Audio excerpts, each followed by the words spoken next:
साथियों, government of India की तरफ से पिछले दिनों एक फरमान जारी किया गया। हालाँकि कुछ चीज़ें उसमें बदली गई बाद में। वो ये कि म किसी भी रियासत का या किसी भी यूनियन टेरिटरी का अगर कोई इलाका है, भारत-पाकिस्तान की सरहद के साथ लगता है, इंटरनेशनल बॉर्डर से 50 किलोमीटर के दायरे में जितनी भी रिलीजियस प्लेसेस हैं, या आप ये कह सकते हैं कि जो मज़हबी मकामात हैं, उनको सरकार के मुताबिक खत्म किया जाएगा, वहाँ से हटाया जाएगा। बेदखली के नोटिस भी इस सिलसिले में जारी किए जाएँगे।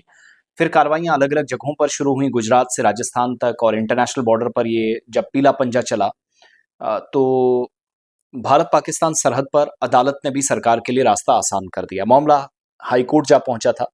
एक तो मसाजिद, मदारिस और दरगाहें हैं। ये तो सरकार के निशाने पर पहले से थी, मुख्तलिफ बीजेपी रूल्ड स्टेट्स में ये कार्रवाइयाँ हुई हैं। लेकिन इंटरनेशनल बॉर्डर से 50 किलोमीटर के दायरे में जो मसाजिद हैं, मदारिस हैं, इनको राजस्थान सरकार ने खाली करने का नोटिस जारी कर दिया है, और सरकार के इस हुक्म के खिलाफ मस्जिदों और मदारिस ने राजस्थान में अदालत का रुख किया था, हाई कोर्ट का रुख किया था। राजस्थान हाई कोर्ट ने सरकार के हुक्म पर रोक लगाने से इनकार कर दिया है कि जो फैसला है एज इट इज रहेगा, नेशनल सिक्योरिटी का इशू है। और मसाजिद और मदारिस की तरफ से जो अर्जी दाखिल की गई थी, उसमें राजस्थान हाई कोर्ट ने एक्शन पर रोक लगाने से इनकार किया है, जो अदालतों के मुताबिक सही कार्रवाई है। और हाई कोर्ट ने राजस्थान सरकार को ये भी हुक्म दिया है कि जब आप कार्रवाई कर रहे हैं, तो हर मामले में अलग-अलग कमेटी बनाइएगा, अलग-अलग केसेस हैं, अलग-अलग इसकी जांच होनी चाहिए। अगर आप कहीं पर इन्हदामी कार्रवाई करते हैं, ये कोई एनक्रोचमेंट नहीं है, बल्कि नेशनल सिक्योरिटी से जुड़ा मामला है, तो सारे मजहबी मकामात को हटाया जाएगा, और मदारिस, मसाजिद, दरगाहें ये तो पहले से निशाने पर इनके थीं। बेदखली का भी या वहाँ से इवैक्यूएशन नोटिस भी अगर किसी को जारी करना है, तो इससे मुतल्लिक अदालत ने सरकार को कहा है कि आप एक कमेटी बनाएँ, वो सिफ़ारिश करेगी, कमेटी की सिफ़ारिश के मुताबिक काम करिएगा, नंबर 1।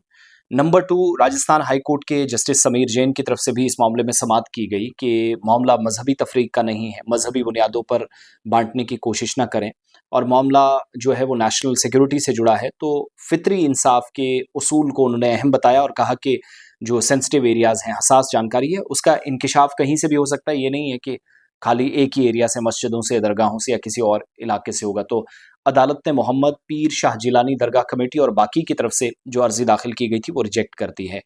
अ, पीर मोहम्मद शाह जिलानी दरगाह और बाकी की तरफ से जो अर्ज़ी दायर की गई थी, जिसमें जैसलमेर, बाड़मेर, बीकानेर ज़िलों के अंदर सरहद से 50 किलोमीटर के जो दायरे हैं, मसाजिद, मदारिस और दरगाहों को नोटिस जारी करके चैलेंज किया था, और हाई कोर्ट में अर्ज़ी दहिंदगान ने दलील दी कि सरकार ने जून के महीने में ऐलान किया था कि इंडिया-पाकिस्तान बॉर्डर से जो 50 किलोमीटर के दायरे में मस्जिदें हैं, मदारिस हैं, दरगाहें हैं, उनको हटाया जाएगा। फिर मरकज़ के इस ऐलान के बाद नोटिस बाद में जो है वो जारी किए गए, और पहले से कई जो मसाजिद हैं वो मुनहदिम किए जा चुके हैं। लेकिन अब ये जो मौजूदा वक़्त में दलाइल देने अदालत पहुँचे थे, कमेटियाँ थी, उनको ये डर है, अंदेशा है कि उनके साथ भी ऐसा होगा।